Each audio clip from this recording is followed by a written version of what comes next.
Hi, my name is Christy and I'm a Palestinian Christian who was born in Bethlehem. Today is Wednesday, the 23rd of April 2014. I'm here to share with you publicly about a promise that Dr. Saeb Erekat, our senior negotiator, has given me in Oxford on Al Jazeera's program Head to Head, where he said, "I promise that in my lifetime we'll have freedom of speech, transparency, women's rights." As a consequence of his promise, I decided to share my views, my political views, publicly. Therefore, I've done a university talk in Sweden, in Uppsala University, and it was published on YouTube.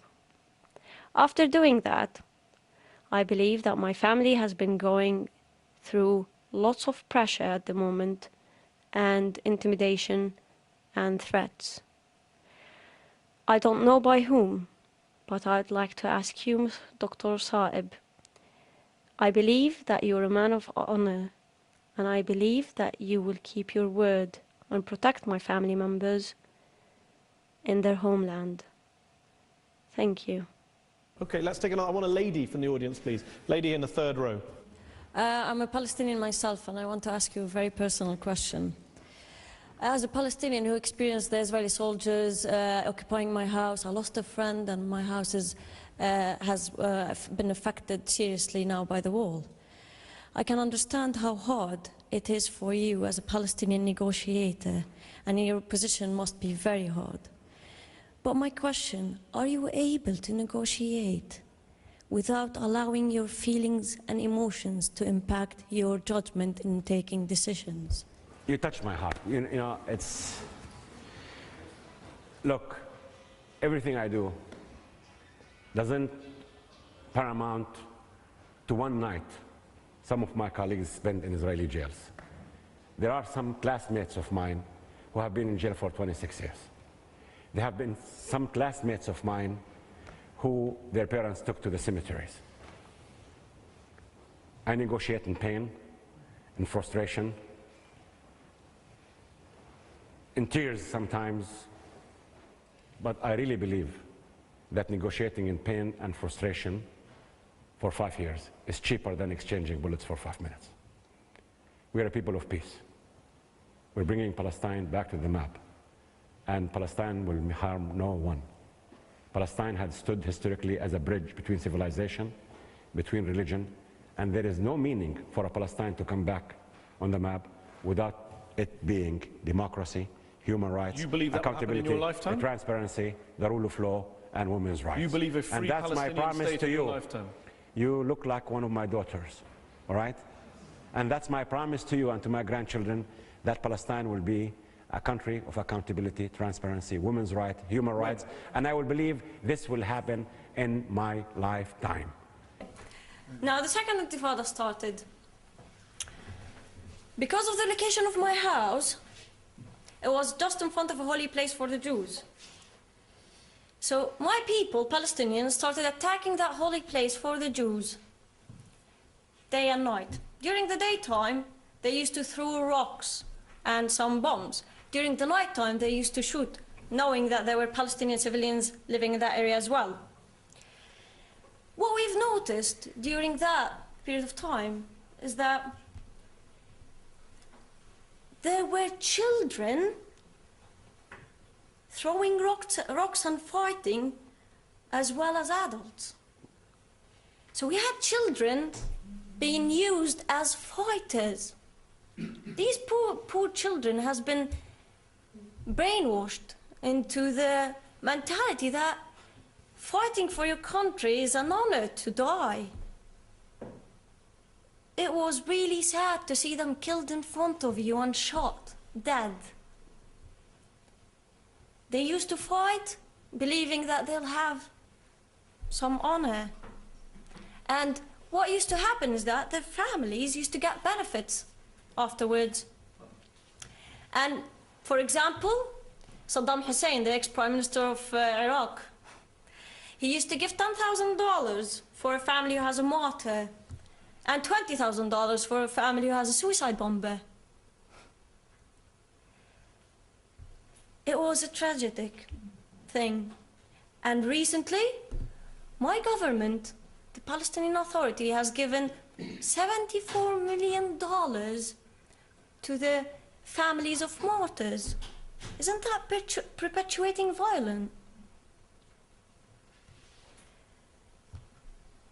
And sadly, as we can see, these are the reasons, and these are Palestinians themselves that will tell you that these are the reasons behind why these people and why these children put their lives on the line of fire and die. And there's another group of them that believe, and some of them, sadly, they really believe it, that they'll find 72 virgins. I don't know about the number. I don't know if they'll be able to handle it. But they actually believe they'll find 72 virgins when they die. I hope they do. Because it would be really a big loss when they found out that it's not the case.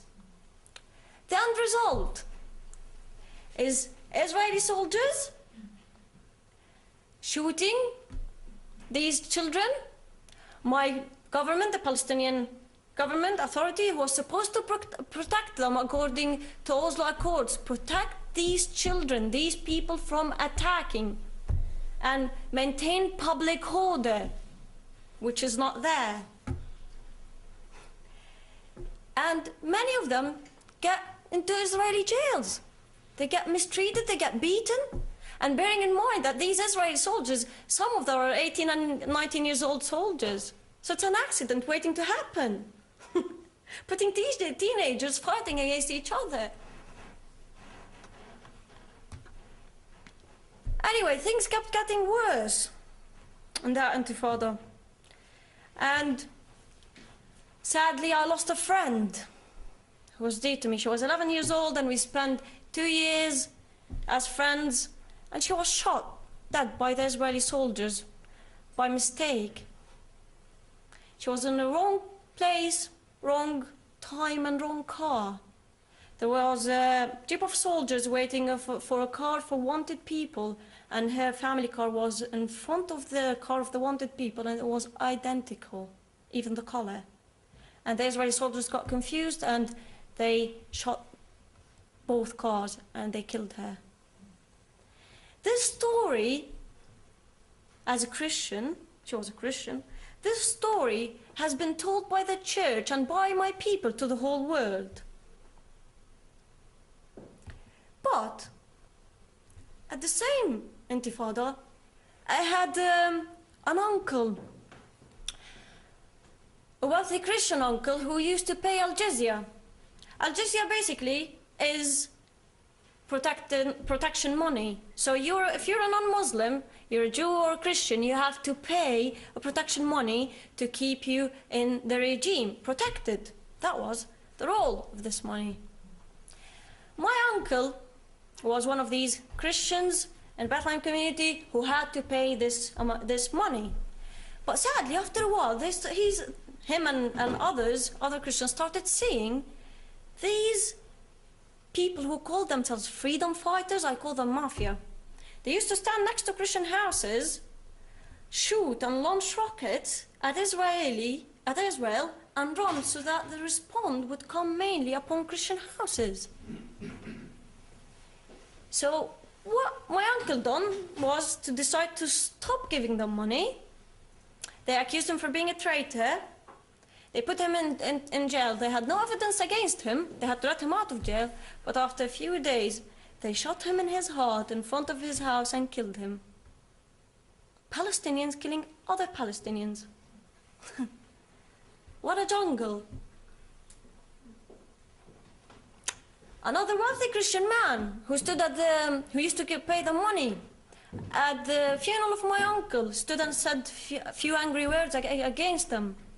After a few days, they shot him in his head. He was rushed to an Israeli hospital and saved, but lived blinded to the rest of his life. None of these stories and more were told by my people to the world.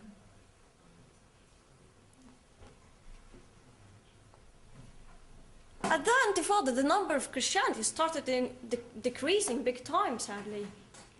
And I probably heard that so many people would tell you that the major factor is the Israeli occupation. Well, I believe in facts and statistics. If we look at the percent of Christianity in Bethlehem area, it was 81%.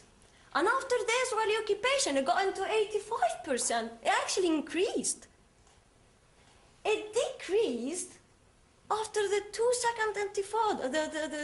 intifadas and the rising of the PLO and the radical group Hamas. If the reason and the major factor is the Israeli occupation, why is it affecting the number of Christianity only? Hence our population growth is 2.2% annually. Ramallah now is 90%. It used to be 90% Christians, and now it's 95% Muslims. Bethlehem used to be the birthplace of Jesus Christ, used to be 81% and even 85%. Now it's 7%, and it's getting less.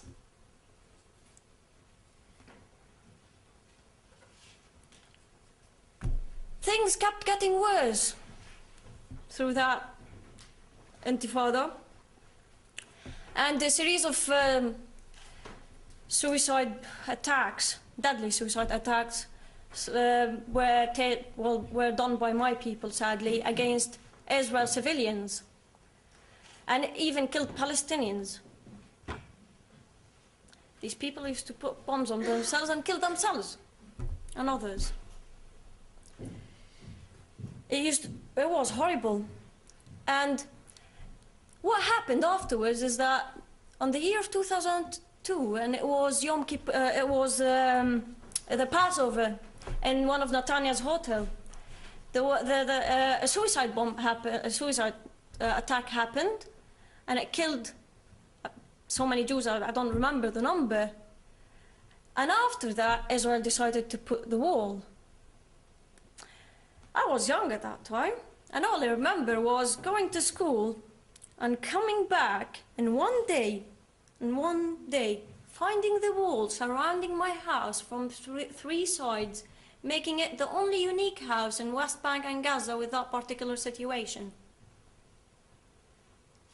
We lost our businesses, our life got destroyed, you know, having a wall in front of you, surrounding your house, in an isolated area. We have 4 cameras filming us 24/7. I used to joke with my family members, if you find your video on YouTube having a shower, no, it's one of these cameras. I hope they haven't researched it, but if you look at this picture, it's this is my house, and this is how far it is. It should have been closer, and I have a grandmother that can't walk properly, and it would have been an issue to get her into the house. But while digging to build the wall, they found the sewage pipes. So I used to joke we were saved by the sewage. They had to put it a bit further.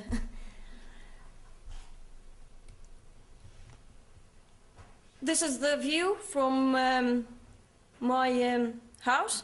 It's all surrounded. I mean, that's what you would see if you look through my bedroom when I was back there. The wall was built on still on 8.5% of Palestinian lands, especially around Bethlehem area. And it took so many Christian lands, mostly. I have an auntie who lost lots of lands. But if you ask me a simple question now, if you were the Prime Minister of Israel, would you put that wall up? My answer would be yes, bearing in mind I was one of the most people who was affected by this wall. Because it stopped my people killing themselves and blowing themselves up from the first place. And I care for people, not for concrete.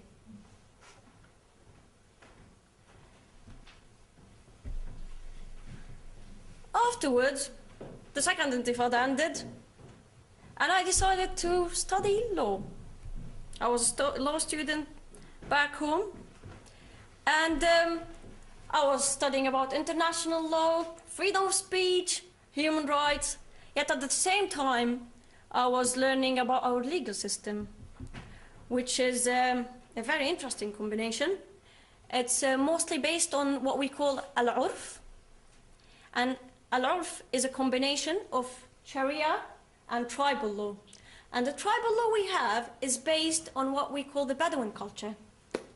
Now, the values of the Bedouin culture are what we call the 3 Ws. Woman, wealth, war.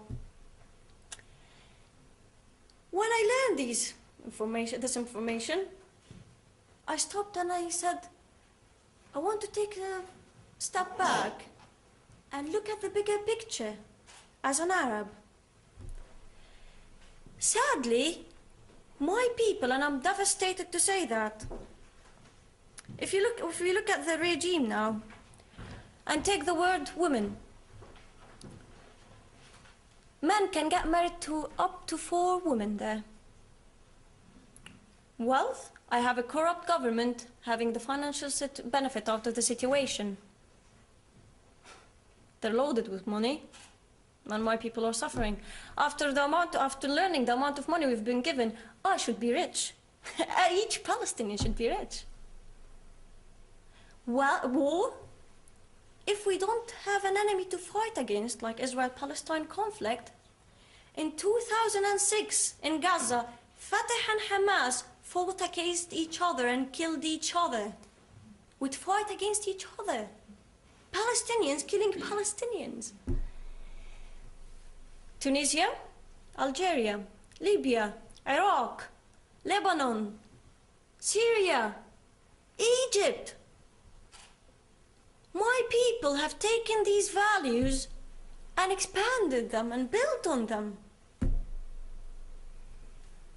Our constitution is there, and it's a very good one, but it's never used because we have a corrupt government. Sabi Arkat, our senior negotiator, said, we have had killed Palestinians to establish one authority, one gun, and the rule of law. We invested time and effort. Well done, yeah. Well done. To kill Palestinians, our people. It's disgusting. Sadly, this affected my regime, my culture. There's no law, no order. One of the most things we face is honor killings. Women don't have rights there. In this market, this is a picture of a market where a woman has been beaten for 10 years by her husband, and after 10 years she had the courage to go to court and ask for divorce. After she's done that, her husband caught her in the car in the market and slaughtered her. Women are treated as possessions there. Women, like you, like yourselves, you're not regarded as human beings. You don't have the freedom of speech or the rights there. I can tell you so many stories about young women being killed by their own families for honor killings. It has increased in the year of 2013, 300% last year. 300%.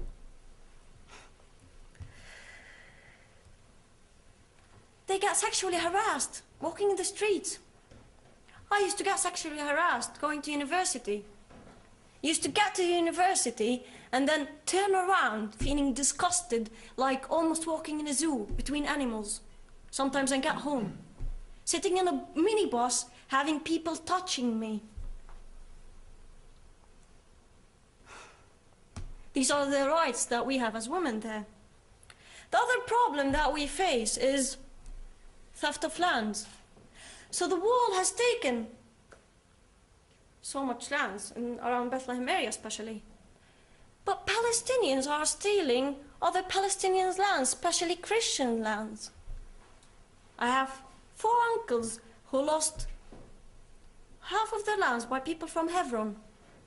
Just like that. They went to court to ask for the rights. The judge sadly was from Hebron. And he said, I can't wait to see the 4 of you dead in the fridges. Our judges, by the way, work from 10 to 5 to 1 o'clock in 5 days a week only. They're really having a very good career, 3 hours a day. Now, how did I end up being in Britain? I was born in a Christian family. I didn't have really much faith. And what happened was, after I grew up, I came across this verse as a person who was born in a Christian family, who only read the Bible once. And that verse challenged me to the core. And I actually found that it's written in the Quran as well. I said, oh, that is really bizarre. If God exists, and if that's true, I'll find the evidence. I had the lawyer in mind. So what I've done is that I went and researched the wars that happened against Israel and the wars that Israel was involved with. And my favorite war is Yom Kippur War. From a military perspective, fighting on more than one front in a battle, you're losing. Israel was attacked from the north by Lebanon and Syria, from the east by Jordan, from the south by Egypt. Lebanon went down. Israel had 150 tanks, and Syria had 1,400 tanks. From the south, Israel had 500 soldiers on duty, and Egypt had 80,000 soldiers on duty. And Israel won and took more lands. That wasn't them being superheroes, that was God's plan God's hand for me. That was an evidence. After learning that, I decided, well, I have freedom of speech, I have human rights, I want to exercise that and share my beliefs. And what happened was, when I started sharing my beliefs with a small group and simply saying, I believe that God has given this land to the Jews and as an everlasting covenant. They're there, we're here, let's have 2 states and move on, have a life. And if you don't want to take on my beliefs, well, how many Christian countries we have around the world? How many Muslim countries we have around the world? Why can't the Jews have one country?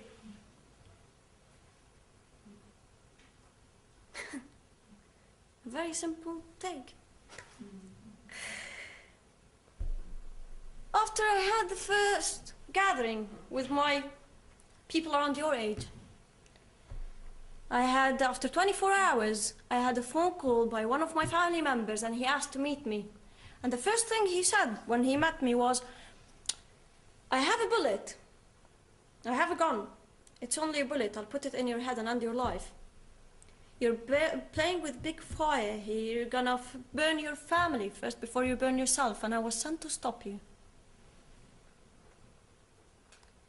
After that, so I got threatened to be killed for sharing my beliefs and views.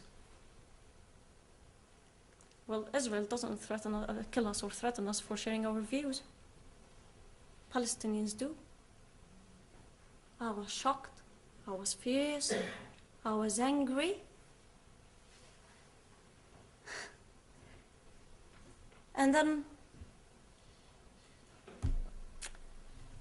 what happened was that I couldn't stop. I kept sharing my views. I'm a human being. I even went to Yad Vashem, the Holocaust Museum, to understand more about what happened to the Israelites. And when I put myself in their shoes, I was able to understand, not justify, understand why they have done and they're doing, why they are acting aggressively, why they're doing it in this way, because of what happened. There's always a reason why.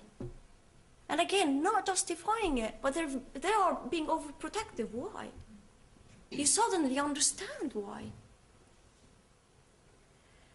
Afterwards, I got persecuted. I was accused for being a traitor.